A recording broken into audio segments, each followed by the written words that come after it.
Hey, we're back. What a clusterfuck of a show. I love it, though. Yes, we are back. COVID's real, people. First of all, let's start with that. I'm sorry to interlude here, Victor. For all you little COVID deniers out there, the reason why I was gone for 2 weeks was because I got the 1-2 punch of not just COVID, but also strep throat. And let me tell you, it was the most miserable time of my life. I got all 3 vaccines. I avoided the plague for 3 years. I didn't get my booster this past year because I'm like, I don't need it. And you know what happened? I got COVID and I got strep, and it was fucking misery. There really is no way to describe what it's like to cough and to feel the most intense pain in your chest, and then at the same time you cough, you feel this ringing of church bells in your head, and you're like, oh my God, I feel nauseous. And then you're running to the bathroom to go throw up. You throw up, and your head is pounding. You can barely breathe. And then before you know it, you're sweating, and you're like, oh my God, am I going to die? And then you take a nap and pass out for 2 hours before you forget or remember to take your Tylenol. Then you wake up in like this soupy, hot mess of like blankets and socks and shirts, and your pillows all wet. Yeah, it sucked. And that's why I was gone. Where did Victor go? Oh, there you are. So there is my tirade as to why I was absent. So, COVID deniers, kiss my ass, buddies. The COVID's fucking real, and it is not fun. Get your damn vaccines, people. So, Victor, how you doing? Start the episode. Oh, right? I know, right?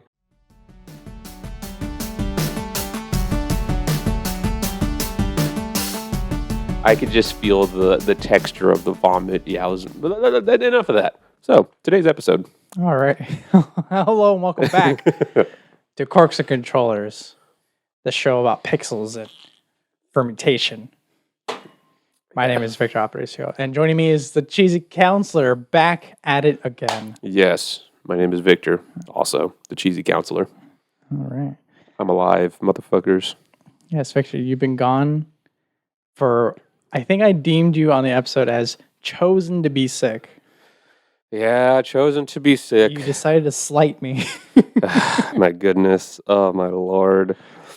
I will never forget how miserable I felt that day, the day before actually the diagnosis. I remember I was at work, and it was like maybe 2 a.m, and I'm like, man, I need to get this motion finished. It has to be submitted by 8 a.m., and I'm just there typing, and I'm like, for the first time in my career there, I did not finish it. I texted my boss, and I'm like, man, I did my best, but I can't finish it. Next day, I get a call. He's all like, what's wrong with you? You usually do these things, you stay up all night, you finish it. And I'm like, I feel like crap. And then the next day, I go to the doctor, and boom, positive for COVID. And I texted Victor. I'm like, man, I am out for the count for a while. And I think it's been, 2 weeks, 3 weeks since the last episode? Yeah, and as the audience knows, I try to get a little bit of inside baseball onto the show, where it's just like, because I believe you texted in the middle of the Kaelyn recording, being like, hey, I'm curious, how'd the show go? And I was just like, oh, let's get this guy on the phone. He just texted me, and you're like, no, I can't even talk. It hurts to even cough. Because what sucked was, it's like, you're laying in bed being baked by your own, immune system. It's just like, wreaking terror upon your cells because there's COVID in you and you also have strep, blah, blah, blah, So it's like you're just laying there and even just tilting your eyes to the left to see, did the fan just go off or am I hallucinating? It's like the church bells ring. You feel your chest is about to fall off, and then you're just like, oh my God, I'm nauseous. I feel like I want to vomit, but I just vomited 5 minutes ago. I don't have anything in me. Yeah. So that's why when you called, I'm like, the phone rang. That's the first thing I remember vividly. I remember laying there. I just hear the, and I'm like, oh, no. And I think I rejected it like maybe 4 seconds because I'm like, no. If this thing goes off, I am going to have an aneurysm. It's funny too, because I was so, I'll admit it, I was so selfish in that moment because I'm not used to you declining my calls. I'm used to other people declining my calls. So that's where my comparison came from, where I was just like, man, I hate it when people just text me and for some reason they're not near their phone. And the next one I saw your text live on the show, and I was like, all right, this is Victor we're talking about. He he loves to call me the moment he can. Yes. So he just plain out cannot. The Yeah. opposite of cannot. It's like unable. So let me tell you this. So my phone is 24/7 on Do Not Disturb. Mhm. I got like maybe 5 people on emergency bypass where like if I get a text message from them or a call from them, I get that notification right away. Victor is one of them. It's like if Victor calls me, my first thing is I'm like, is he okay? Is Nicole okay? Is Mako okay? Like, is there anything that I need to do? And then my next thing is like, holy fucking shit, what is going on with Victor? And then the third thing that comes to mind, I'm like, oh, video game. It doesn't help that it's like 11:45 p.m. and I'm just like, I got some shit. Oh my God, And then he'll yes. text me and be like, you mean cops? And I'm like, oh no, I'm sitting in my The last time you got me that, you sent me that text message, I remember I called you right away and I'm like, Victor, are you okay? Are you alive? Like, are you breathing? And you're like, I just like being dramatic. And I'm like, oh my God. He's like, I like being dramatic over text. You should know this already. It is true. It's true. All right. Enough Mr. banter. Victor. Let's move on to an honorary first segment of the show. Yeah. So, Kaelyn, I love you. I do. You know I do. My buddy, you mean the world to me. But there are some things that I have to correct. It's time for the Kaelyn correction segment of the show. It's time for the fact check. So, I watched the show. I loved the show. Mhm. Kaelyn's great. You were great. The content was great. But there were some things that were said that just rubbed me the wrong way. Oh, Kaelyn, you're rubbing Victor wrong. Yeah. Let's start with the first one. Mhm. So, everyone at this point has seen that lovely short where Victor's over here twiddling. Kaelyn's just like, it has to be Chateau enough to pop. So, great thing. Now, my first beef of contention with this, or my first contention of beef, however you phrase that, is that he said it was the home of the Pope, or the house of the Pope, or something along those lines. I'm paraphrasing here. And maybe this is COVID. Maybe this is me just thinking, I can't lash out at anybody, so I'm just going to lash out at what I do know. So in that moment, the first thing that came to mind is I'm like, okay, Chateau Neuf du Pape means the new home of the Pope, roughly speaking. Literally, it means the new castle of the Pope. He phrased it as the home of the Pope, and I'm like, no. That undermines the grandness. So the Pope, here's the backstory on this. So Kaelyn didn't do anything wrong here. This is just what I would have done differently. Is I would have, talked a little bit about, the the Holy Father, the blessed Pope himself. So, long story short, the Pope lives in Rome. I think you know that, Vatican City. That's pretty much like, going back to the time of Peter, he became known as the Bishop of Rome, used to live in, Rome pretty much. That was his terrain. Yeah. I want to say somewhere around the 1300s. This is where shit gets juicy. So a lot of people don't assume the Pope has a lot to do with corruption. But back then, in those times, the Pope could get married. Or not married, he could have kids. He could have mistresses and whatnot. And back then, there was this particular... So back then, the Pope didn't have an army. And I mean, even still now. I mean, he has the Swiss Guard and that's about it. Yeah. But back then, the church was the main purveyor of everything. Like, there was no separation of church and state back then. But for some reason, in the 1300s, the Pope didn't really have much sway. So he decides to align himself with a little king named Charlemagne, I believe, is what it was. It was either Charlemagne or Charles. I can't remember exactly. But this is where it gets juicy. So this Pope is pretty much pressured to move the papacy to the city of Avignon, which is located in southeastern France. So this causes some great hoopla because it's like, bro, for the last 1,300 years, the Pope has been in Rome. What are you going to do in Avignon? And it just so happens that back then the Pope was pretty much a puppet of the King of France. So pretty much when the Pope and all of his fellow cardinals moved to Avignon, it was feasting. It was, like, holy hell, like, let's have parties, let's have orgies, whatever you want to call them. Where But was I when these parties happened? exactly. And so when the papacy moved to Avignon, it just so happens that where the Pope goes, guess what? They have communion, where you eat the body of Christ and drink the blood of Christ. So that means you need wine. Mm-hmm. At that point, the area that is now known as Châteauneuf-du-Pape was making wine, but it wasn't really great. Now, imagine you live in this rural little area, right? And out of nowhere, the most important person in the whole damn world decides to move to your area, and he needs wine. What are you going to do? You're going to make the best wine you can. You're going to make the best damn wine you can, and the Pope is going to like it. So, this is how Châteauneuf-du-Pape became what it was. Now, they stay in the area of Châteauneuf-du-Pape for a while, or around the city of Avignon. There's some hoopla later on with Pope Clement V, I believe, or the 6th, I can't remember. That's how you get another winery called Pape Clement. But I digress. So that was my first contention with the last podcast. I'm like, man, there was so much left to talk about there. It's like you just, like it was the tip of the iceberg. And I'm like, there's so much history, I mean, wine has so much history that, it just bridges everything. But moving on to contention number 2. Oh man. Let's talk about Alsace. Alsace. Oh my God. Kaelyn, my dude. It was not a little battle that was fought in Alsace. So Alsace used to be part of Germany way back when. There was a war, and then it became part of France. Oh, yeah. I just realized, what would be fun? Post Victor, put in the clip of what Kaelyn said, and then put in the Victor correction. And then it became part of Germany. And World War II happens. And Alsace just gets decimated in this. So 2 regions in France get absolutely just blown to smithereens that are wine related. Excuse me, that tastes like Red Bull. Oh, it's so nice to taste things again.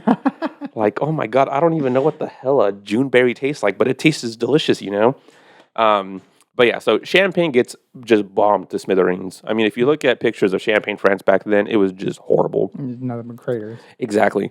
But Alsace has this really weird thing where, there's been so many clashes of culture there between the French and the Germans that if you look at Alsace now, it's literally an amalgamation of both French and German. It's like Kaelyn was saying in the podcast, it's really weird that there's a place in France that does Riesling, Gewürztraminer, like Sylvaner. Like, those are some really weird grapes. You can't really find those grapes elsewhere in France, period. I mean, you can find them grown in other places, but it's not accepted AOC. But it's like you'll have places in Alsace, like you'll have Trimbach. Trimbach is inherently a Germanic family. I mean, B-A-C-H is how it ends, But when you look at the label, it's like, one of my favorite things is, you'll see, I'm trying to think of, what's a good example.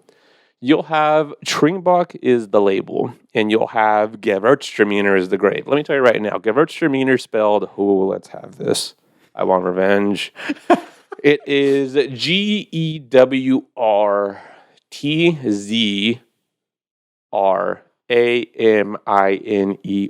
with an umlaut over the U after W.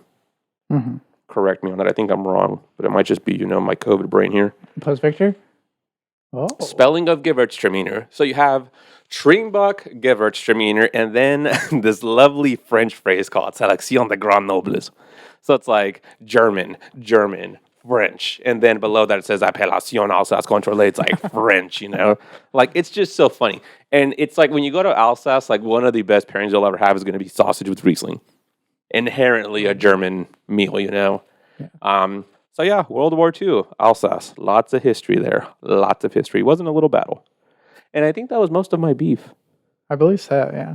Those are the 2 things you mentioned before recording. Yeah, I was like, oh my goodness, there were some things I wanted to say about that. But everything else was lovely. Really, it was. We were going through the views and I'm like, wow, Kaelyn's popular. Oh, yeah. Yeah, look, you did well. You did very well. It may have been the titling, but you did well regardless. One Piece. Oh, yeah, One Piece. Now, Victor, speaking of history, there was something that you've mentioned briefly. I believe in episode 5, episode 6.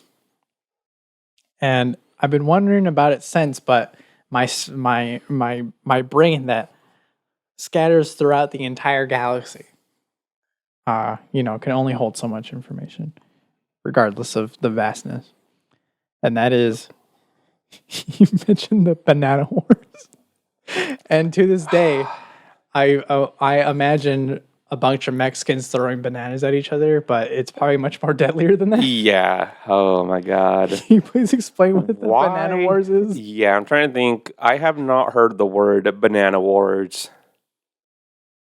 Oh man, I think I've heard that collectively maybe 10 times in the past 10 years. The banana wars. Okay, so let's go back to undergrad for college. Oh lordy. I'm in history, and I think this was it's weird because at my school, it's not history like American civilization or, South American history. No, it's history from this year to this year kind of thing. So it's like 1700, 1750. So you're covering, the globe in this thing, Interesting. But this is for science kids. So the science kids, it's kind of weird. Like when you are a science major, they don't really care about your liberal arts education. So I had to take one English class. That's all I had to take. I don't know jack shit about literature. But let me talk to you about amoebas and protozoa and fungi, and I don't know, viruses and prions and whatnot. Talk your ear off about that. But anywho, so history, I had to take 2 history classes. I don't even remember what they were called. But I'll never forget, in high school, history was my favorite class. I loved it because I'm everything just made so much sense. It's real life. And then in college, it's what the fuck? I'm learning about things that, granted, I love them. My history professors were great. Dr. Susan Matt, I forgot what that class was called already, but she's possibly the best professor I've ever had.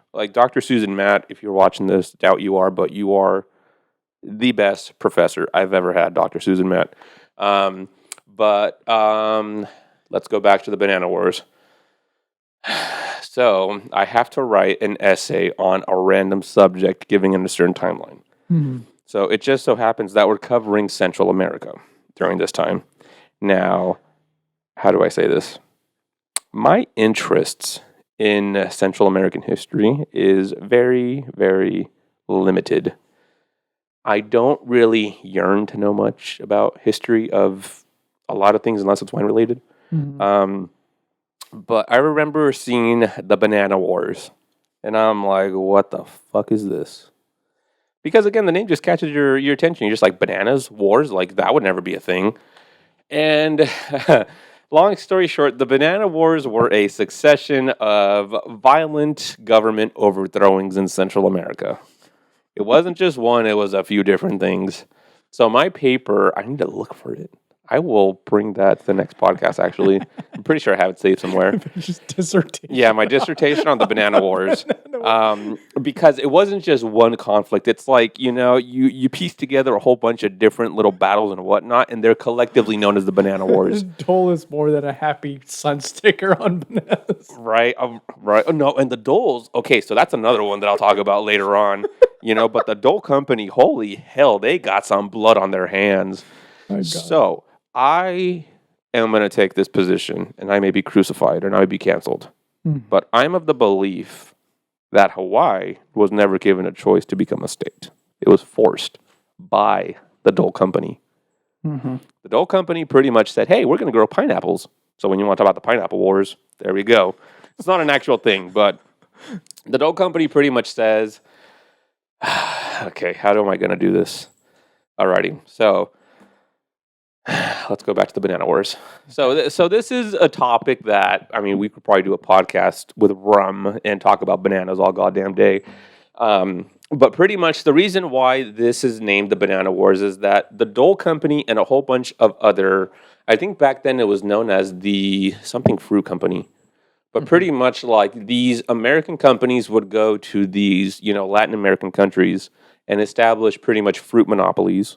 And they would essentially not fund guerrilla warfare in that country, but they would want to elect people that were favorable to their cause. Okay. So they would want to elect pretty much a pro-fruit plantation politician to run the country. And that's pretty much what happened in Hawaii as well. So in Hawaii, the Dole Company establishes, their pineapple farms. And poor Hawaii, man. I mean, Queen, I'm going to butcher her name. Kameha something, something, something. I'm so sorry. I don't know her name. I don't speak Hawaiian. Picture. Yeah, please put it up there. Ooh. But she was the last queen of Hawaii. And I absolutely, when I learned of her story in that same history class, I was just like, wow, we're fucked. We really are fucking, what's the word that Americans always criticize using?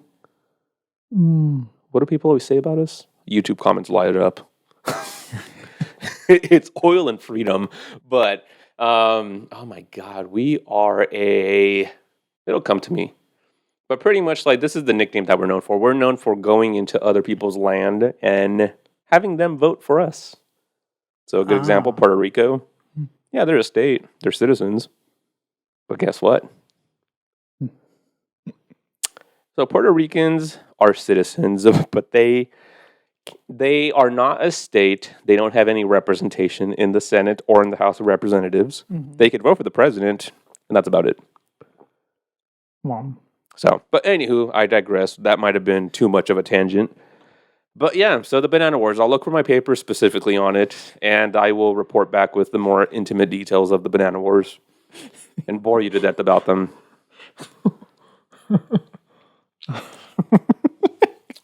Okay, and another one. How long are we? Right, just talking about the Banana Wars and my beef. Oh my goodness. I mean, you're coming in swinging for your episode back. So Exactly. I do appreciate it. At a different time, I'll also talk about the yellow fever epidemics of Philadelphia back in the 1700s. Yes. Telling you, I'm wired, bro. I am ready. I got my paper on the Banana Wars. There's also a little bit of Banana Wars, but anyways, also Philadelphia. Yes. Poor Philadelphia, man. Those streets were filthy.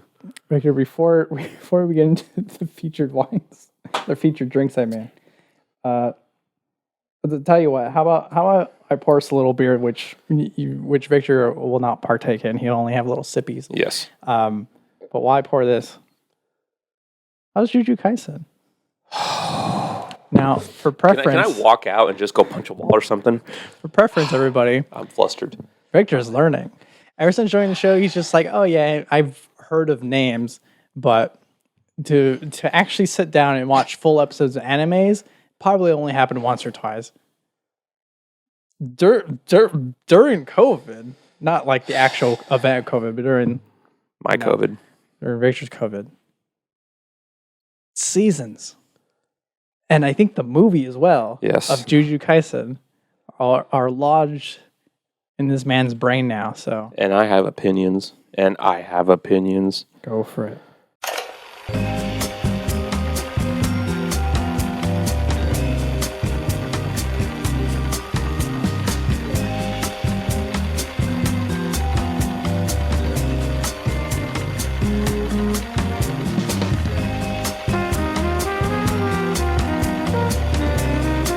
I'm floundering. I'm flustered. Man, I am flustered. Okay, so Jujutsu Kaisen. Okay, so the first episode, you guys were witnesses that we were having our little tin fishy board. And Kaelyn and Victor were trying to find an anime that would pretty much, I don't know, entice me to want to watch anime. I mean, up until recently, I mean this, nicely, but I just thought of anime as cartoons. Literally, I was just like, why do I want to watch Mickey Mouse and Ballerina, duke it out, I take offenses. And I mean, it's like, if anything, the only anime I knew was either Yu-Gi-Oh!, Pokemon, or Dragon Ball Z, which apparently 2 of those 3 are not even animes. So, there's that. Wait, Pokemon is an anime. It is? Yeah, okay, it's made in Japan. See, and I still don't know what the definition of an anime is. It's just Japanese animation. The anime is just a nickname of it. Fuzzy lips. No, just kidding. Don't look that up. No. Do not. But, yeah. So, I watched that first episode of Jujutsu Kaisen. Is it Jujutsu or Jujutsu? Juju Kaisen. Oh, it's Juju Kaisen. So, I watched that first episode, and I'm just like, what the fuck am I watching? This dude with pink hair that has, like, unbelievable strength. And then there's, like, this dead finger, And then this dude with white hair that has a bandana over his eyes that apparently he can see and walk. And then there's this, like, I don't know, emo goth kid that, like, hates everything but, like, wants to help him. It didn't make any damn sense. But it turns out that there's these really weird-looking things that are called curses. And, yeah, I was just like, this is interesting, but not interesting enough for me to watch it. And then I forget exactly when this happened, but I remember I went home and I was bored. And I'm like, I guess I'll get Crunchyroll and just watch this just to placate, Victor and Kaelyn. Mm-hmm. And I think that first sitting, I went through like maybe 15 episodes. Wow. Very nice. Yeah, and I'm like, whoa, this has layers. And I'm just going through it. And then I get to the goddamn movie. Oh my God. So the movie. I'll button this because I'm getting upset. Alrighty. So I get to the movie. And I see this at this point, I didn't even know the characters' names. I remember I came to Victor and I'm like, this fucking Goji Berry dude, it's like, it's not Goji, it's Gojo. Satoru Gojo? Saku? I don't know. I just know him as Gojo. Satoru Gojo. The guy with the white hair and the bandana over his eyes. But apparently the movie is this hodgepodge of him training this kid that I've never met. And I'm like, where the fuck is Itadori? I'm like, I want to see Itadori. I want to see that emo goth kid. And I want to see that, like really pretentious brat that thinks she knows everything. And then there's a panda. I missed the goddamn panda. Like, what? Dude, where's the panda? Like, where the fuck is the panda? And then there's like this Iron Man looking dude that apparently got like blown to smithereens that I didn't know about. So I'm suffering through this movie and I'm like, what the hell is the goddamn point of this? Like, I don't recognize anybody except Gojo. Like, that's about it. And then this little fucking kid, I never see him again after the movie. So I'm like, why did I invest my time in this episode that was ungodly long for something that's not even relevant anymore? And then I get back to the anime, and then it goes to fucking Gojo's past. And I'm like, oh my God, where is Itadori? Like, this is the main reason why I'm watching this. Like, this kid's possessed by a fucking demon, and you're focusing on, I don't know, this fucking Gojo's high school days. Like, okay, I eventually saw why it was relevant, but in the meantime, I'm just like, dude, you're this close to losing me on this. And I remember I came to Victor and I was complaining. I'm like, where the fuck is Itadori, man? Because I've had it. Like, I'm sick of these goddamn episodes that, have nothing to do with anything. And then I get to the episode where it's like, oh, this is why it was relevant. So that only happens when, am I allowed to say spoilers here? Spoiler alert. If you haven't made it past that section, you might want to fast forward here. Yeah, if you haven't watched the first 6 episodes of the brand new season of Jujutsu Kaisen, this is all spoilers. So yeah, so we get to this episode where finally Itadori shows up, and I'm like, oh my God, there's a panda! Like, panda's back. Like, all these people are back, And then I get upset again, because then it's like, oh my fucking God, like, where the hell is this goddamn panda? Because they're now, like, it's called the Shakuba incident, something like that. Shibuya. So it's like you've assembled this cast of like fucking wizards, pretty much, And then there's this cast of like villains. It is very Harry Potter for some reason. And it's like I want to see them fucking fight, man. Like I want to see exorcisms. I want to see all this. And then they put them in fucking little groups of 3. And it's like, okay, emo dude's over here. I haven't even seen the the pretentious chick. And it's like Panda's chilling, I don't know, with some other dude I never met. And then, like, yeah. And so then I get to the last episode that I watched. It's Itadori's with this chick that has, like, half her face covered with a braid. Yeah. But then her little sister carries her sword. I don't get it. And then it turns out that all of that hoopla of Gojo's past was now relevant with this guy that was his little BFF back in his high school days. Yeah, Gento, there we go. And I was actually telling Victor about this earlier, and he's like, you're starting to sound like a fan. And I'm like, well, I'm fucking pissed, man. Like, this doesn't make sense. So this Gento? Yeah. So this Gento dude apparently is being controlled by a brain that's not his. That's my understanding. Now, what I was asking Victor is, did that brain kill Gento, or did Gento allow that brain to go into him and is controlling Gento? And is Gento still alive? And he's like, well, that's the crux of the issue, right? And I'm like, what the fuck, man? I want answers. So, yeah. Yeah. So I mean, the hints and the mystery is that at the end of Juju Kaisen 0, which is the movie, where the little kid that This ain't bad. This tastes like a oh, tropical it's fruit bomb. delicious. This like Right. smells like a guava. Okay. Just to interject real quick, we were drinking a Lengthwise Brewing Company West Coast Hazy IPA, which they call Hazy Wish. I don't know. I think those are acronyms. Oh yeah, West Coast Hazy. Okay, yeah, and it says tropical fruity. Yeah, it actually smells really tropical and fruity. Like there's no hint of breadiness or anything. Oh, I know. That's the best part. And so two things happen at the end of that movie. Spoilers again. I mean, I hope you skipped away. Two things happen at the end of that movie. One, Gojo confronts a very heavily injured Gento, and like they have like their weird sayonara, like best friends turn enemy talk, and it is heavily implied that Gojo kills him then, but it's off screen, you don't see it. So the mystery is, okay, why is Gento still here, and why does he have a giant scar on his head? And it turns out, like you said, there's a weird ass brain in his head. So that's probably what saved him from being murdered, or But where did that brain come from? we don't know. And I want to know, damn it. It's either we don't know or I didn't pay attention. It's like I'm pretty sure we don't know. We're in the age of immediate gratification. Like if I go on Amazon and I want to, get something tomorrow delivered, like boom, I got it. That's your problem, man. You gotta realize the art of anime Like making. I want the goddamn script of everything that's going to happen, and I want to know when it's going to happen, and I want it now. But I can't have that, and it sucks, and it pisses me off. And the second thing that happens in that movie is the kid who is, I'm forgetting the name of, at the very end of the movie. That's how relevant he is, by the way. He is heavily implied. In fact, I'm pretty sure they said it during the first season. They say where he is. They don't say where he is, but they say he's out of the country. He's like at a different Juju Kaisen school out of the country doing like missions, and that's why he's not there. So he's definitely getting stronger somewhere, and he's probably going to make a big impact whenever the fuck he decides to show up. He's probably going to show up now that Gojo's sealed. And so... But is he, though? But is he? Who knows? Last time I checked, he was chilling in there saying, wow, it's pretty boring in here, isn't it? And I'm like, oh, here we go. That's what makes JUJUTSU cool. But I absolutely love it, though, because, like, when you were doing this rant before the show, I was like, man, you sound exactly like Reddit.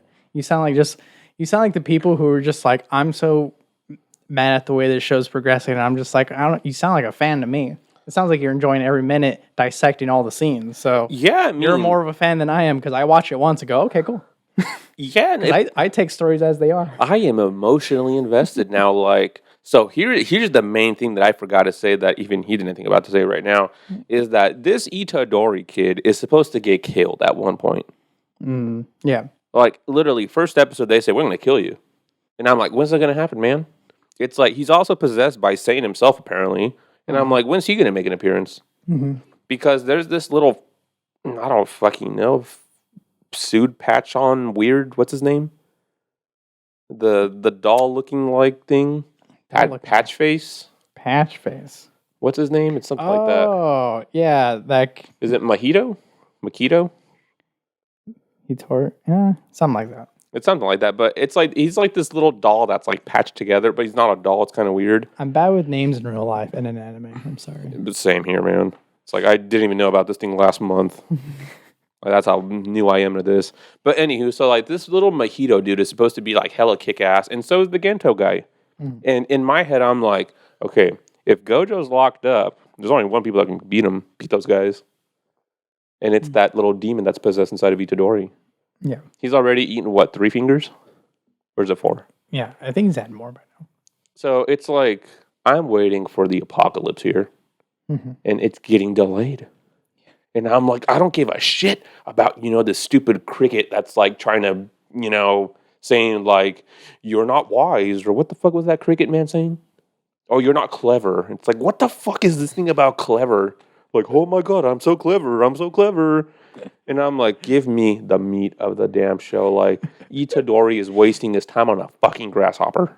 I will tell you, Mr. Victor, that the genre of anime that you've decided to hop on into the anime world is called a shonen. And shonens are basically it's basically a story of young men, young boys becoming powerful. That's what Naruto is. Naruto is a shonen. Bleach is a shonen. Things like that. One Piece is a shonen, and they tend to be long and they tend to be very story heavy. But is it going to be 500 episodes? But the other thing, hopefully not. It doesn't seem like it. It'll probably be as long as Attack on Titans for all we know, which is like 5-6 seasons. But anyways, but you jumped in at a very great place because Jujutsu Kaisen so far is it's kind of being set up right now as probably one of the most innovative shows in the genre because it is following some formulas of like, oh, here's a kid who's like strong, gets stronger, gets beat up sometimes, becomes stronger, overcomes, there's some friendship, whatever, blah, blah. But it's tying in some like very inspirations of like how Tarantino movies would tell a story or like however the heck, like very, very, very different way of storytelling. And that's why everyone's like enamored right now. It's like it's violent. It tells a story, a shonen story in a very different way. So I'm sorry you're witnessing history, but you just don't have the patience for it. Yeah, I'm entitled as fuck, ain't I? Like, literally, like, I am so entitled with this goddamn show, and I'm like, give me answers. And it's like the show saying, fuck you, you're going to learn when you want, when we want you to learn. Like, if I knew you were going to be like this, we probably wouldn't recommend you a show that's like literally a season long and is finished and tells its full story. So, that was Hellsing Ultimate. But we didn't give you that. Hellsing Ultimate, yes, you did. Well, I didn't do that. So, Hellsing Ultimate, I also watched that same first episode, not same first episode, but I also watched the first episode that same day that I got introduced into Jujutsu Kaisen. And Hellsing Ultimate is weird on so many different levels. Yeah. Because it's a vampire that's good, and he knocks up for lack of a better term, a Bulma version of a vampire, policewoman. Yeah. It didn't make sense in like the first episode. I'm like, what the hell is this? As the season progressed, so what I liked about that show is just one season long. It's like 12 episodes. Each episode's like about an hour long. It doesn't make sense, I think, until like about the fourth episode. When it's like, oh, that makes sense. Now for the first 4 episodes, you're like, what the Ireland, England, Germany? What the hell's going on here, you know? Yeah. So yeah, Hellsing Ultimate, that one was like a quick, finished, done.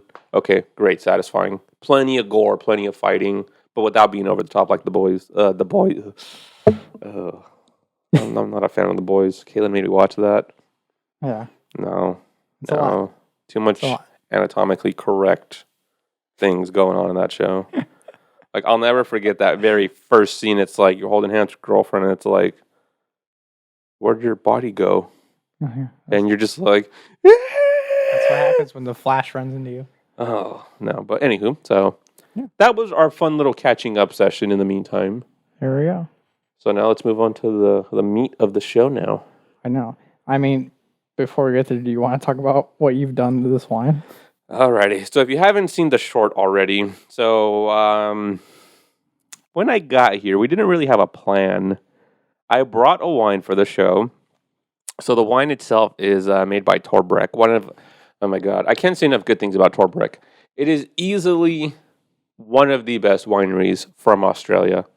And when I say one of the best, I mean like, if I had to name the top 50 wineries of the world, these guys would be in there. The Runrig, made by Torbreck, is easily the best Australian Shiraz I've ever had. I mean, the Runrig is priced at like about $200-300 a bottle.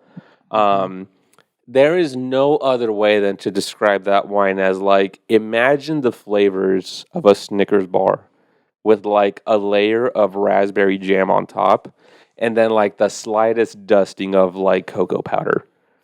And it's just absolutely velvety slick, like the perfect amount of acidity. Like when you drink that wine, it's like the epitome of pleasure. And that's made by Torbreck. But that's the Runrig, 100% Shiraz, and it ages incredibly well. Alcohol level's pretty high, but that was my first introduction into a Runrig. Into Torbreck. Kind of like Jujutsu Kaisen, I guess, in a way. Like, it kind of sucks. You start off with the great shit, and you're like, what the fuck? Why am I going to watch, the fuck? I don't know, like any of the other 9,000 animes on Crunchyroll. It's like, no, I go on there for Jujutsu Kaisen, and that's it. It's like there's no need. Like that satisfies my niche of everything. So that was Torbreck for me. It's like I've had Penfolds, I've had Henschke, I've had Broken Wood. There are a lot. That was a bad analogy.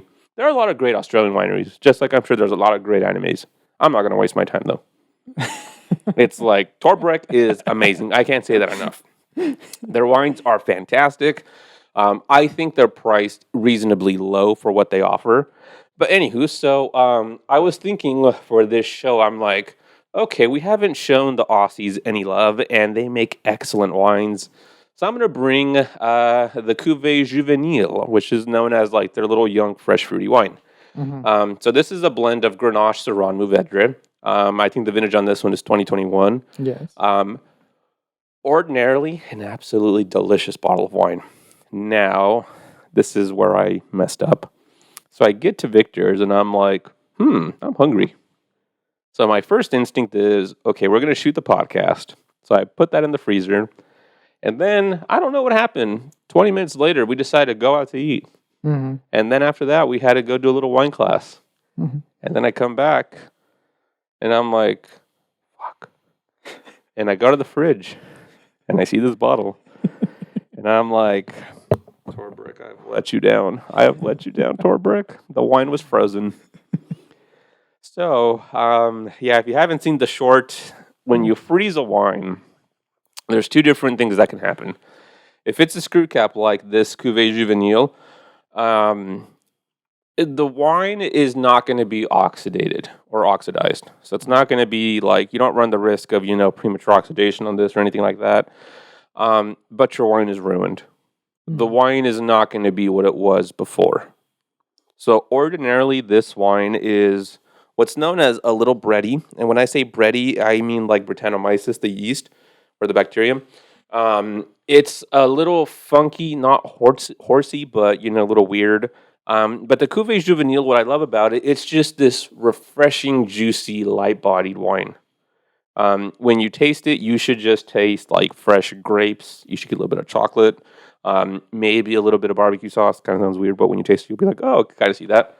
Mm-hmm. When you freeze a wine, though, it's almost like you, for lack of a better term, remove its skeleton. It's like, it's not what it was. It's like you can see the essence, but you don't have that structure to put it all where it needs to be. Okay. So it's like you're looking at this essentially deconstructed wine. It's like, I don't know if when you freeze the wine, you're separating the sugars from, the actual water components from the non-water components. And then it's like when you shake it back up, it's there. I don't know the chemistry as far as that goes.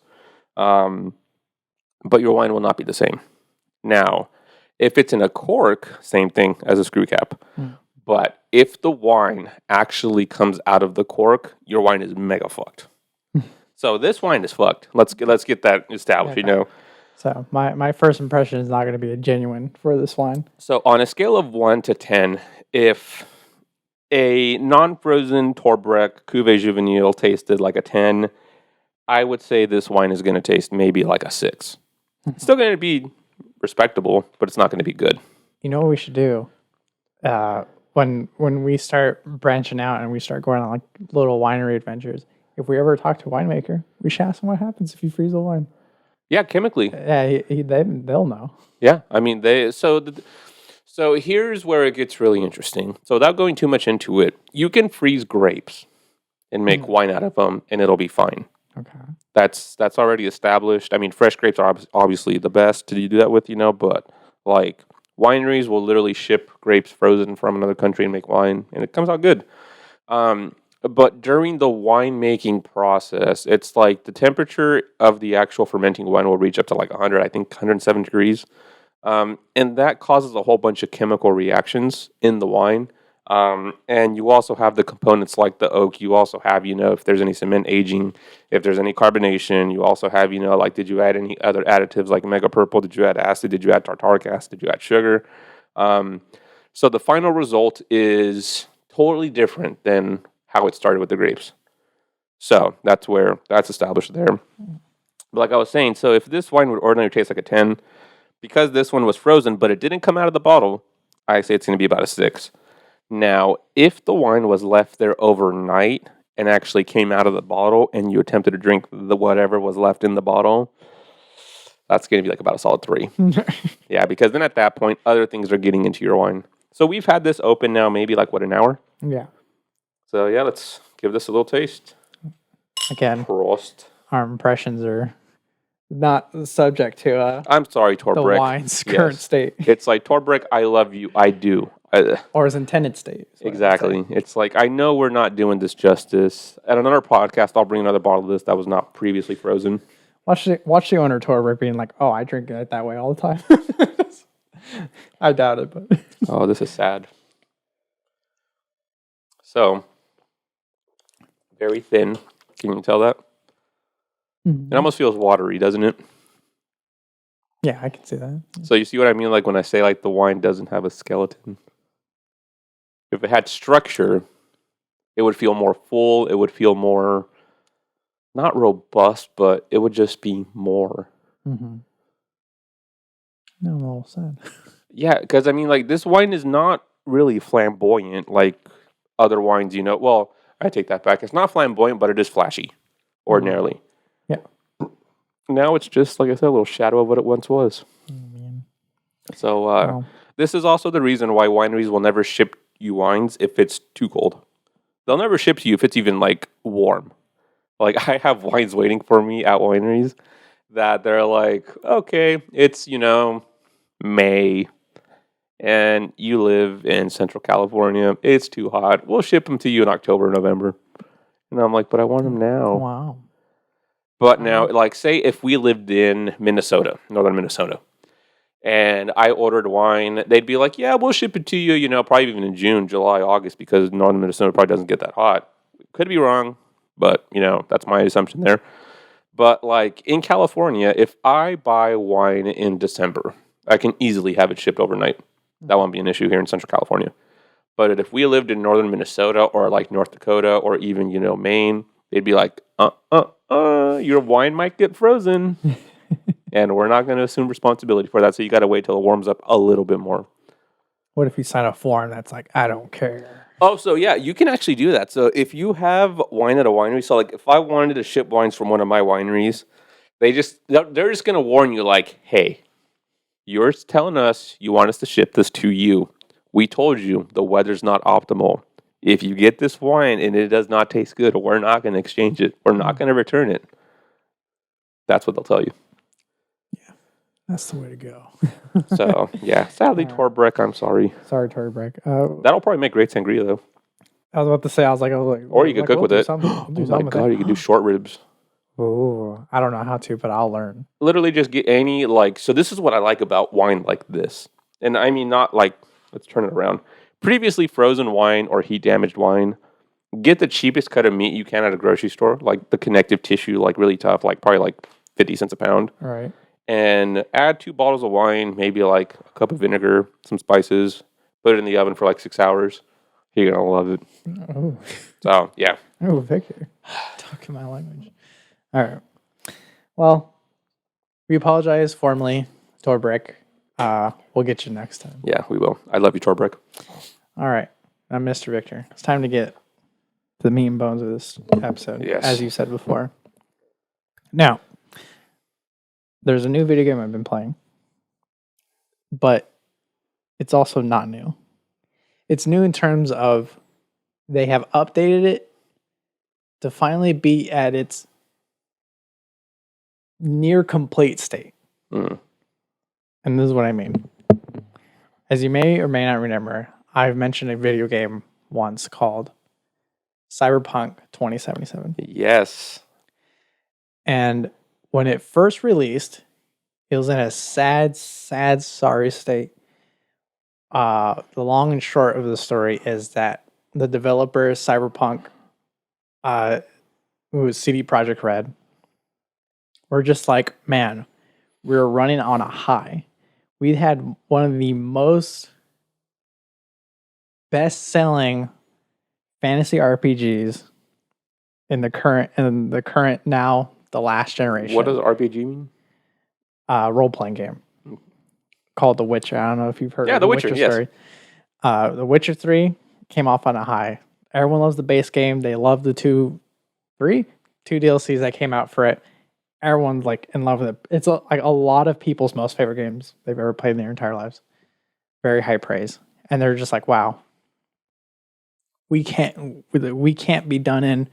We're one of the best developers. Everyone's excited. Our investors are excited. They're loading money into us. They want us to open multiple studios in different countries like Amsterdam and like another one in like Warwick and like another like Wow. like it's just like we got to keep going. We got to keep this growth going. We got to keep this momentum.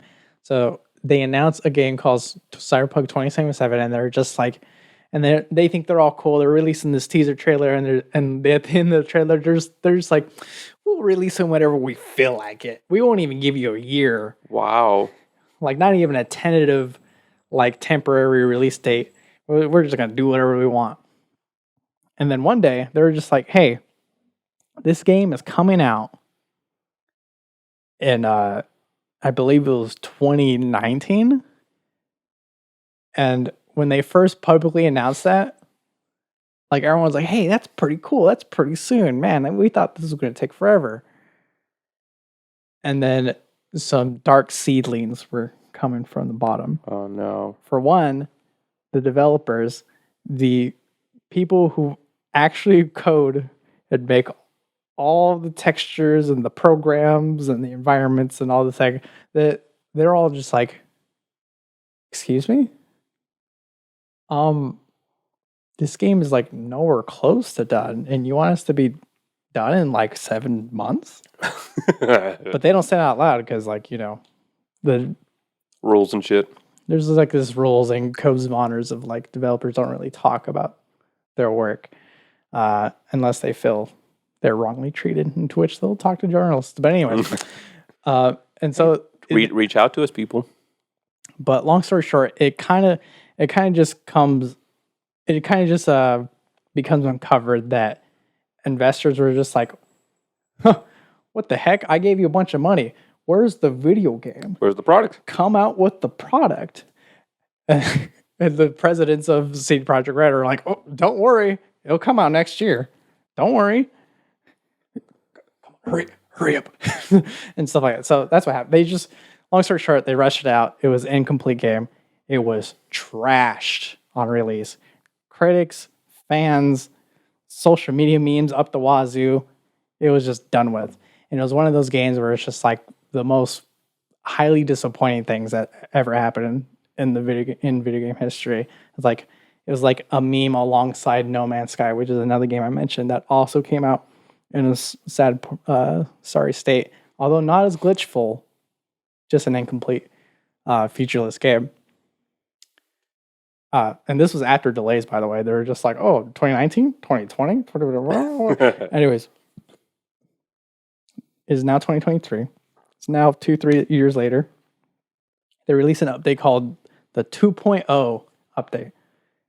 And it has completely overhauled the game. Most of the bugs are gone. The menu system is now refined and makes more sense. The skill tree menu is just like, oh, there might be like a percentage bump here and like 0.2% your gun shoots slightly faster, maybe like kind of like little lane things like that. But now it like turned real cool where it's just like, oh, you can jump 20 feet in the air. Now you got like all this, and like now you can like jump slide out of your car while going 100 miles per hour. Like now it's like a bunch of cool stuff.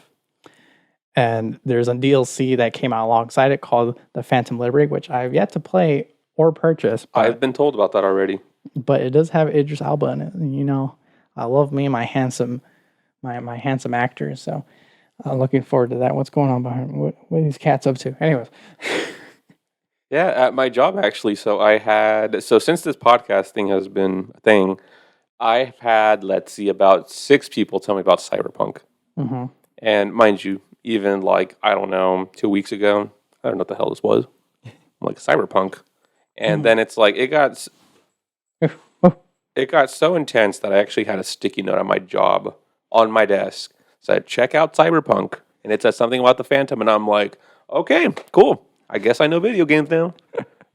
Spoiler, I don't. I'm still like struggling with fucking Mortal Kombat, bro. You picked the wrong Victor, the wrong video game Victor. Exactly. I'll relate this to my team. No. But yeah, it's another amazing, as the name implies, it's a cyberpunk genre, sci-fi RPG. It's first person. There's a lot of shooting. It kind of looks like a Call of Duty, but there's a little bit of GTA-ness in terms of you're in this really big city and you can go anywhere, and you don't have to do the main story. Kind of like the Starfield game I was talking about, where it's like you don't have to do a story. You can just do about whatever the hell you want. It's one of those games, and yeah, essentially what makes it cool is just like you can like. It's really heavily focused on builds. So you can just be a guy who's just like, I'm just into pistols. I only have pistols. Pistols all I got. Or you can be a person who's just like, you know what? I like stealthing around. I have a stealth build. All my builds is all about my robot body turning invisible, and I have like swords that literally burst out of my forearms because my arms are made out of robots. Wow.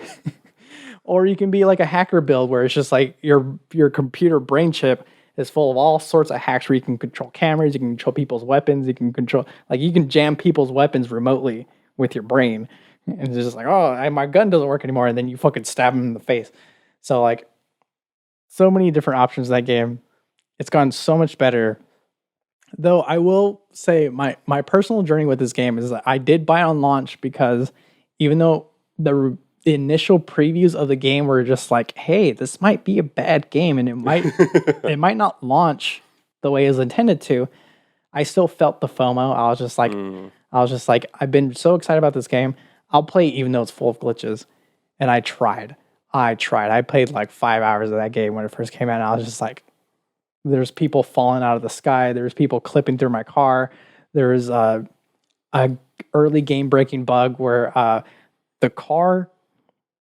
there's a car that just like Tesla cars, well, whatever Elon Musk intended Tesla cars to do, which is to drive by themselves.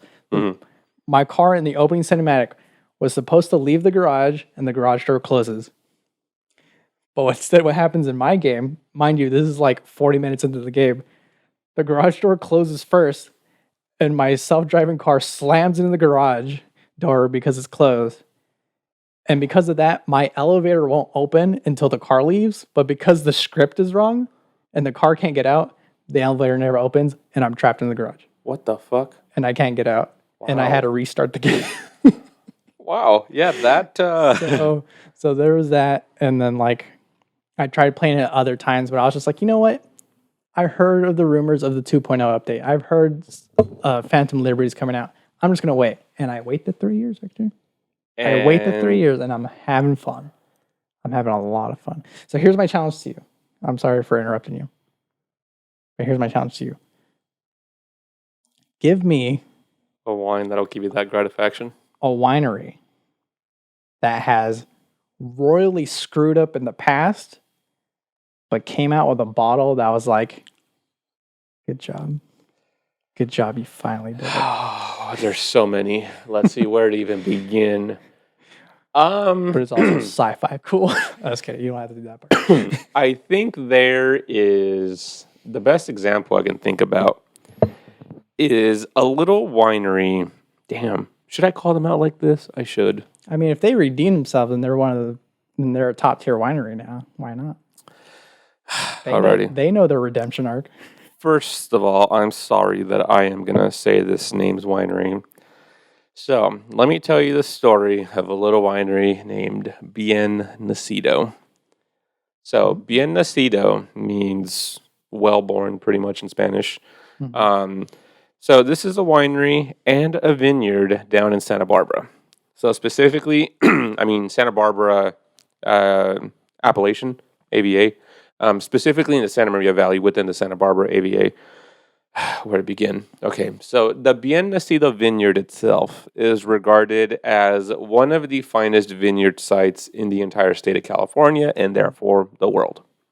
If you are looking for world-class Pinot Noir or Chardonnay or Syrah, you know where to go. Now, this is where shit hits the fan. So, the Bien Nacido vineyard has been used to make spectacular wine for wineries such as Sanford and Benedict, the Ojai Vineyard. Let's see, who else am I forgetting? My goodness, it's like there's so many wineries, great wineries that make great wine from this wine or vineyard. Now, the winery that owns the vineyard is also Bien Nacido. Mm-hmm. So Bien Nacido owns the Bien Nacido vineyard. But the Bien Nacido winery used to sell their grapes to other wineries, pretty much. So Bien Nacido winery would sell the Bien Nacido vineyard grapes to other wineries to make wines that they would then designate as Bien Nacido vineyard. So you would have Sanford and Benedict, Bien Nacido vineyard, Pinot Noir. Right. And this winery would only sell grapes to wineries that would make a wine deemed worthy of that vineyard. If they didn't think that wine was good, you couldn't use the name of the vineyard on the label. So this vineyard site, the Bien Nacido vineyard, is renowned as one of the finest. Now, the winery that owns that vineyard also makes wine from that same vineyard. But up until recently, their wines really sucked. As in, like, I have had high-end at that old job that we used to have, I had clients there that I would sling them, like the Sanford and Benedict Bien Nacido or the Ojai Bien Nacido, and they'd be like, man, this is great, like, can I go to the Bien Nacido winery? And I'm like, you can. I wouldn't recommend it because their wines kind of suck.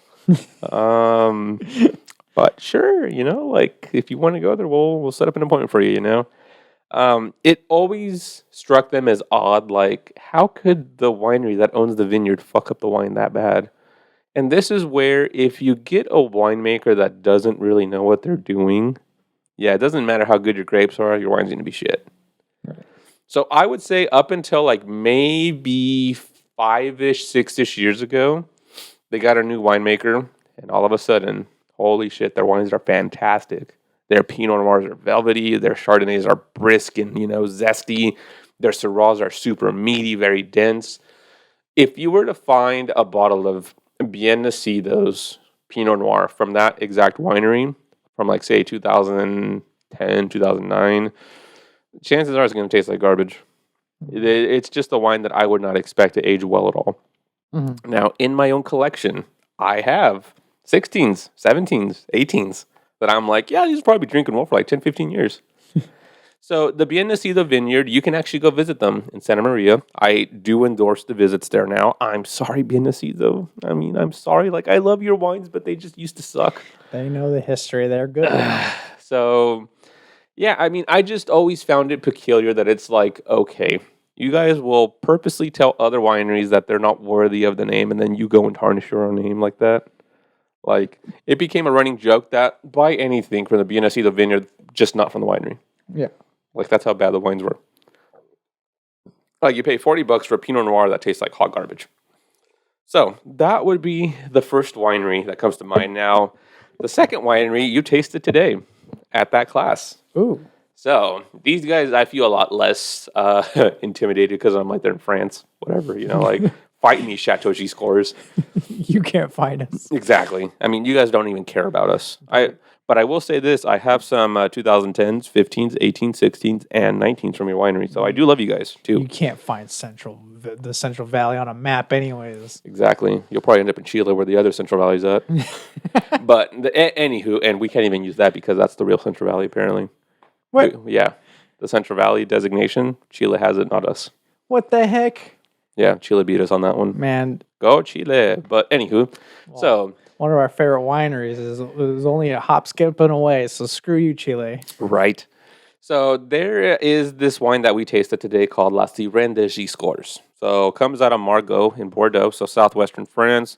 They are a third growth Bordeaux. So basically in 1855, Napoleon the third or the second ordered a classification of France's best wineries, pretty much. Mm-hmm. So you had producers from Champagne, from Burgundy at this World Expo. Now, mind you, back in the 1850s, France absolutely loathed England.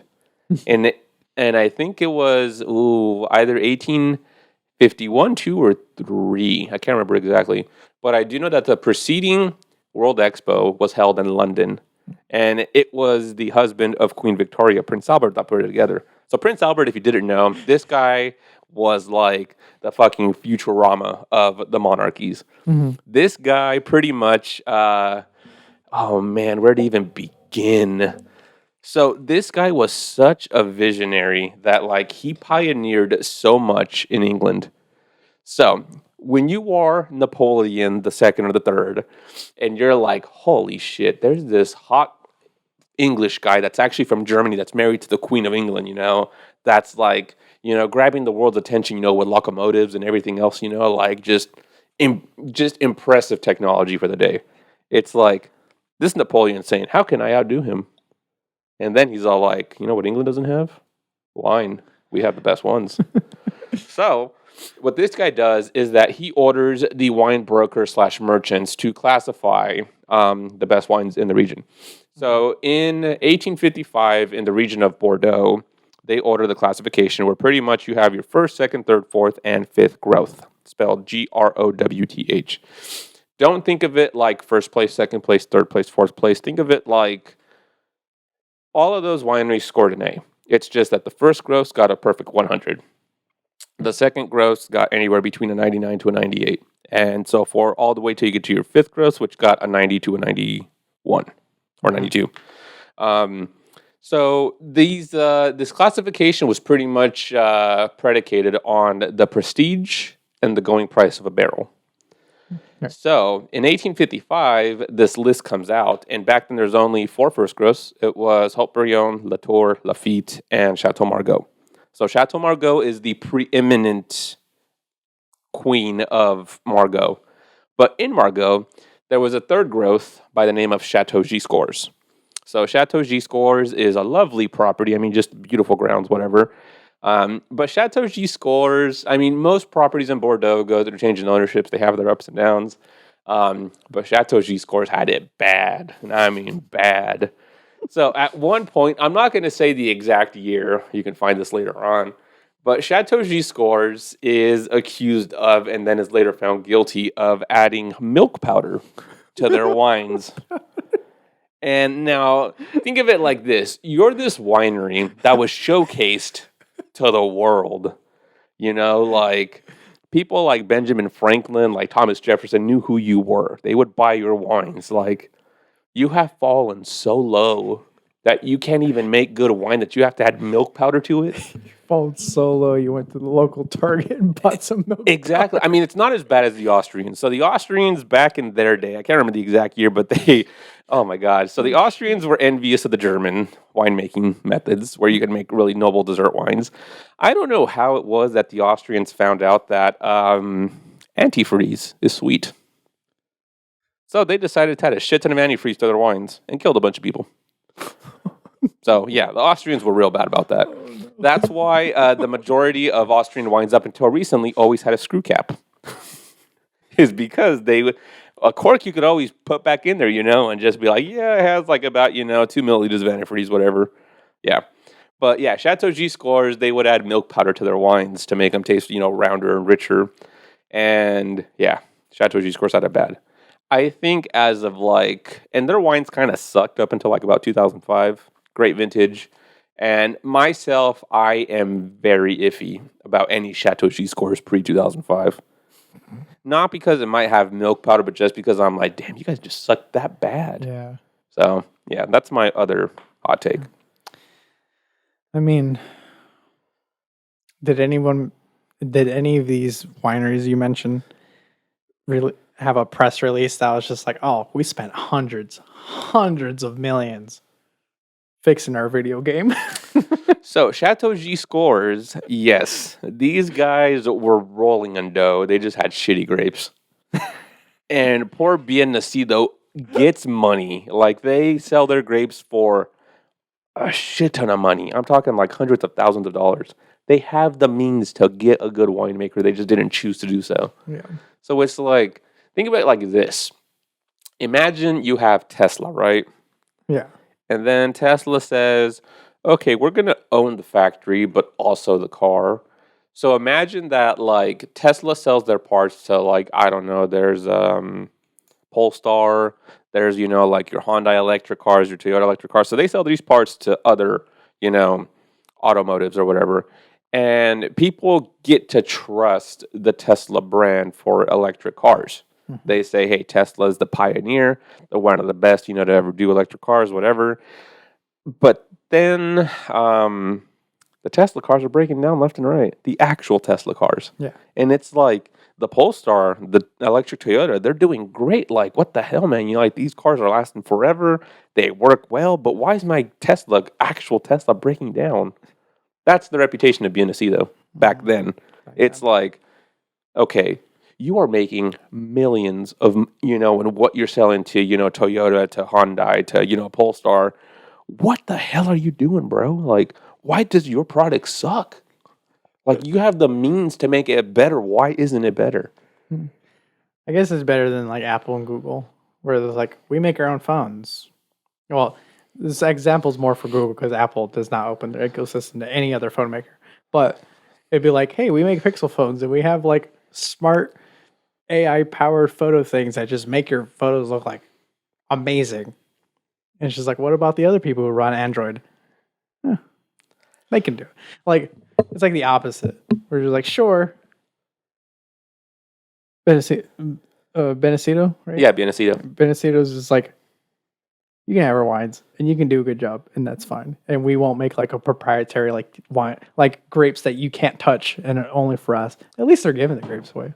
They're just doing a bad job so this is where it gets even more dicey. So Victor, I thought I had a good. Yeah, so the Biennacido vineyard is divided into blocks.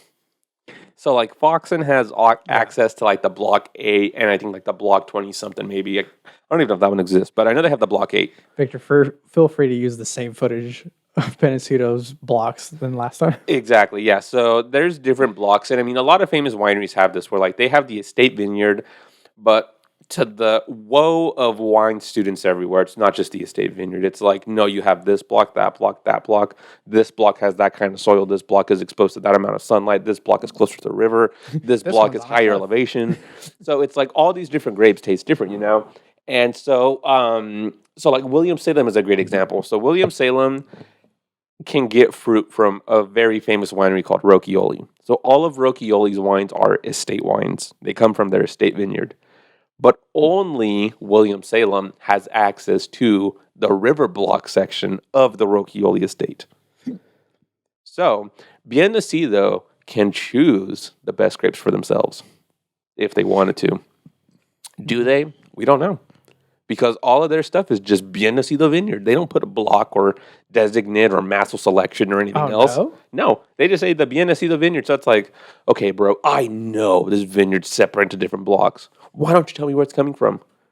What even irks me more is that they have reserve versions of them, and it just says reserve. Like, what makes this more special? Like, what is it, Like, William Salem has, like, their estate vineyard Pinot Noir, and then they have their Block 10 Massel Selection estate Pinot Noir, where these are certain clones coming from this section in our estate vineyard. That's what makes this wine $50 more expensive than our regular estate vineyard. Man, I am on all cylinders today. I'm sorry, guys, but hey, that being said, if you're just like, hey, come on, that's history. You want to see our bottles now? Send us an invite. Yes, well, I'll be happy. I already buy your wines. That's how good they are now. So let that be, vindication enough there. So yeah. Now, Victor, is there a wine that you've been meaning to tell me about that you'd like a video game paired to? Yes, I hope you're ready for this one. Okay. And by the way, I will not have Mercy today. What? Oh my good gosh. Mercy is not up for today. Actually, no, it is. Apparently not. It's like you're talking all this smack on Kaelyn, on Buenacito. Yeah, now it's Victor's time, like let's get ready to roast. We even roast a little Chile a little bit. No, I think we roasted ourselves on that one. Okay. Yeah, Chile beat us there, fair and square. Alrighty. So remember that picture of the fish I was showing you earlier? Yeah. Okay. So Costco had this really great deal on fresh trout. So again, I barely got my taste buds like maybe 6-7 days ago. It's been a little bit, So like even this Red Bull tastes delicious. I'm like, oh my God, like I can taste things. Like never take that for granted, you guys. But so Costco had this really great deal on trout. And so I love fresh trout. I can never find it because it's never in season or whatever. But it was a great deal. It was $18 for like a pack of 7, like whole trout. Yeah. So I get home, I finish descaling them, and I put them in the freezer, and I have this big one left, and I'm like, what am I going to do with you? So I decide to chop up some garlic, some dill. I also put lemon zest and some olive oil. Let that, kind of seep into the olive oil or whatever. Then take it off, rub the fish with it, stuff it with sliced lemons, and bake it. Oh my God, Victor, I want to hire you as my private chef one day. God, believe me, that trout was amazing. But while it was baking, I was smelling, like the lemon peel, the garlic, the dill, the tarragon. And I was like, I can taste now. I want a damn good bottle of wine. So I go to my little, stash at home that I've been at this point now compiling for months because I have no room in my storage. Mm-hmm. So I see this Birachino Peter Martin Chardonnay from the Santa Cruz Mountains. Right. The Peter Martin Ray Vineyard is a legendary vineyard up there. I mean, you have producers like Cerritos, you have producers like Birachino, and who am I forgetting? I think it's not Albert, it's, it'll come to me. It's not Peter Michael. But anywho, the Peter Martin Ray Vineyard, famous, legendary vineyard. Part of it was sold off and later became, I think it was Mount Eden Vineyard out in Santa Cruz. But anywho, I digress. So this vineyard is famous for, the Peter Martin Ray Vineyard is famous for their Cabernet and their Chardonnay. Mm-hmm. Their Cabernet is very red fruited, high acid, high tannin, very age-worthy, old world structure. And these Chardonnays, oh my God, they're so good. Oh my God. They are borderline briny. They're super salty, but like very lemony, very zesty.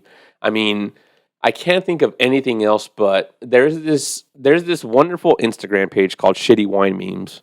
Yeah, I follow it too. And she, the person who manages the page posts this little picture. I'll put it on the little thing here. Shitty Wine Memes, you're amazing, by the way.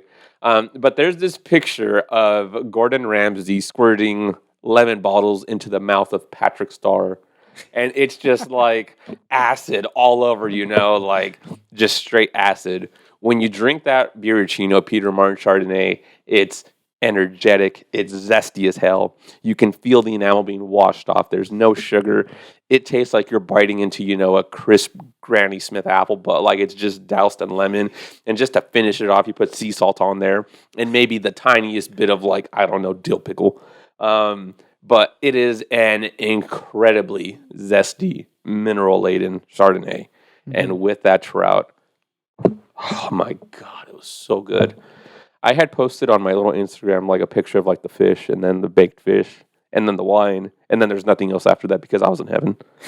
It's like the wine with the fish was just so fresh. So after COVID, you're just the flavors of garlic, of dill, of olive oil, of trout, of great Chardonnay. Man. So, yeah, if you had a video game to match that energy of that Chardonnay, or at this point, I'd also take an anime. Yeah. So, something after a time of despair. So, also, let me tell you the region where it comes from. That also might give you a little bit of a hint. So, the Peter Martin Ray Vineyard is surrounded by redwoods, tall, giant pine trees. And it is so goddamn cold, so goddamn close to the coast that, fog rolls in at any given point. So, it preserves, the bright acidity, but it also gets warm enough that the Cabernet can ripen. Right. So, you're in this secluded area surrounded by forests and God knows what merciless wildlife. And you have these little bunches of joy just waiting there to be picked.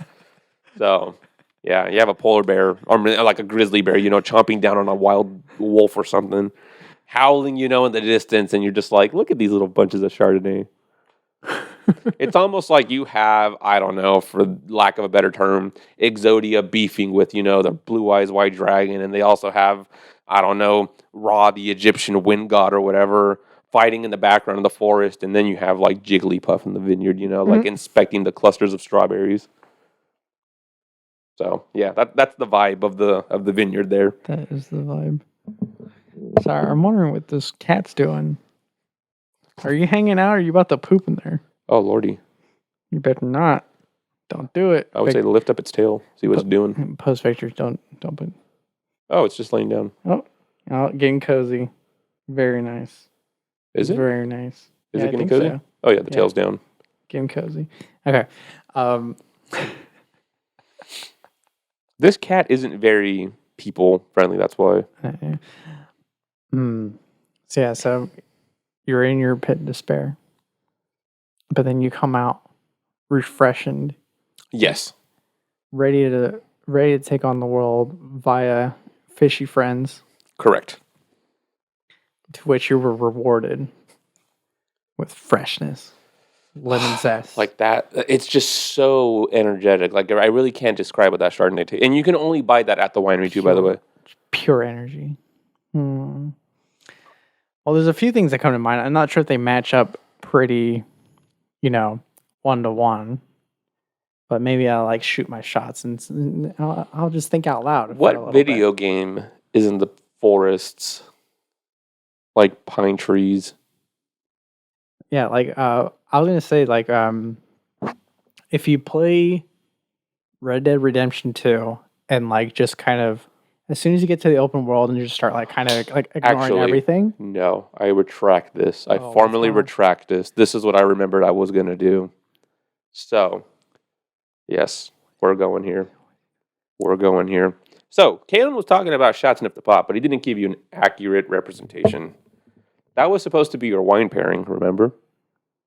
Oh, yeah. But you said, I can't get this. Oh, yeah. So, yeah. It's time to be redeemed. So, let's set the stage here. So, we are in the Vatican, surrounded by holiness. Surrounded, by Jesus and the saints and history of the Catholic Church. Let me set the stage for you. So this is shortly after the Western Schism, where the Greek Orthodox say, nope, I want nothing to do with you. We're going to be our own separate sect of Christianity. And then let's say, just for the hell of it, you have a whole bunch of corruption going on. A whole bunch of corruption. And then out of nowhere, the Pope is pressured to move to France. And in France, it's just a cesspool of gluttony. So you have these people that are portraying to be the voice of God. And they're slamming down, hams and veals and roast chickens. And in the background, Rome is suffering. The people are poor. There's a plague going on. And guess what you're drinking? You're drinking this wonderfully bright red fruited but slightly herby wine that is made in your name. That actually bears the Pope's hat on the wine, So, you can either pair it with the theme or pair it with the wine itself. But I want a video game that will give me all the glory of Rome, all of the medieval lore, and I want the corruption in there as well if possible. Episode 11, I'm just hey, I got a video game in mind. But then Victor put some rules. This time, I'm mid-spewing some video game knowledge, and you're just hold up, retraction. Hold up. Oh my God, it's that stupid little... Extra. No, what is that? Oh my God, speaking of the Wizard of Oz, what's that stupid little video where the guy's they're arguing about something about Wizard of Oz, and the guy's just hold up. No, the Wicked Witch of the East, she came down on a bubble, bro. What the fuck? I don't know. think I'm familiar. I'll send you that little video, but when you said, hold up, I'm here we go. I mean, it's pretty obvious, at least to me, why video games should be paired with that. I mean, it has the setting, it has the corruption, and that's pretty much most games in the Assassin's Creed series, but there are very specific ones that are based in France and Rome, actually. Oh God, they have so many different names that I hope I can get them right. But I'm pretty sure I'm thinking of one called Assassin's Creed Unity, which is actually set in France. It's actually set, I didn't play the whole thing, but I know it's set around the French Revolution. Interesting. Which war is the ultimate corruption, because because people are just like, we started a war for one reason, but then they whisper to the friend next to them, I actually started the war because I just want some more money. Right. So yeah, so like you're just going around, as the name implies, you're part of a creed of assassins. And your job is to be like, hey, there's some corrupt ass people starting some shit in our country. As an underground league of assassins, I think we ought to kill these people. So Assassin's Creed, how is it different from Call of Duty for a novice like me? Well, for one, it's a different genre. They're not both just about killing people? I mean, Call of Duty is like, why don't we? And for you video game people, I know you understand the differences. I don't, and I'm pretty sure there's a bunch of people like me that don't. That's why I'm asking this. Well, yeah. Call of Duty is like, why don't we retell stories of existing wars, while Assassin's Creed is just like, why don't we retell existing parts of history through like underground like corruption stuff? Because Call of Duty would be like, all right, obviously there's like the Cold War, there's like whatever the hell fucking happened in Cuba. So you're telling me there's no Banana Wars edition of Call of Duty? I'm pretty sure. Let's submit it. I'll send my paper with them. I'm pretty sure I played a level where I've seen some bananas. I've seen some enemies hiding behind bananas. I'm like, hey, and I'll shoot them with my M4. But anyways, actually, it's funny you make this comparison because now that I think about it, I think they're like one and the same. Because like Call of Duty would be like, hey, here's an existing war. Let's put some fiction into it. And Assassin's Creed is like, hey, here's an existing story of like corruption in Rome or in fucking Egypt or in like other like whatever thing. Let's retell that. let's put some fiction into it. Interesting. And now I'm realizing like, yeah, they kind of do the same things. But so why do they each have their own passionate fan bases and not cross into the other one? I think it's just the gameplay loop that people love. Because so the concept of a gameplay loop is basically like for Call of Duty feels good as a shooter. It's very arcadey. When you turn your gun to face a different direction, it feels good to do it. Mm-hmm. When you pull the trigger and shoot your gun, it feels good to do it. And everything happens in a way that just feels good, and it's the way you expect, and it just feels fair. And so people feel that fairness, that snappiness, that nice, like, just feedback, and it just makes them want to continuously play the game. Mm-hmm. Assassin's Creed is the same way. But except the gameplay loop is that you're a third person, you're controlling a character, and he has like fucking stabby blades in his wrists, and he's like, woo. Mm-hmm. And so like the gameplay loop of having some sword play, blocking people, and jumping off roofs and stabbing people, it just feels good. It feels nice, and people just want to do that over and over and over again. And that's why it has a passionate fan base where there's like 12 plus games in each franchise, and they're just like, I'll play it every year. I don't give a fuck. Because I feel that like those are the two more common games that I hear of among the standard gamers that I know of. There's a reason why it lasted since 2012, man. I mean, Assassin's Creed and Call of Duty are the two main ones that I continuously hear about. Now, I did want to ask you about the League of Legends. Why? Because I hear it's a great game. I don't know anything about it. The Grand Master has been puzzled. I played like 2 matches of League. Why? Because it's stupid. Why? Because it's dumb. But why? Because it sucks. What makes it suck, though? Okay. Have you heard of Counter-Strike? No. Have you heard of Valorant? No. Fuck. Okay. Is it because those suck and it's like that? There's a commonality in these 3 games. In the 3 games. in League of Legends and Valorant and Call of Duty. And here's what they are. They're full of communities who are fucking a bunch of know-it-alls. Like actual founded know-it-alls, or they pretend to be know-it-alls? They pretend to be know-it-alls. You'll be like, hey, I want to try a new game that everyone's playing. So I'm going to put this game in. I'm going to put in League of Legends because it sounds interesting to me.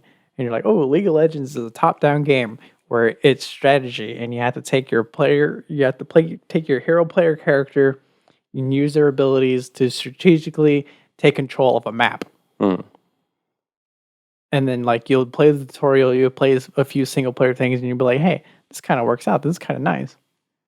Let me go online.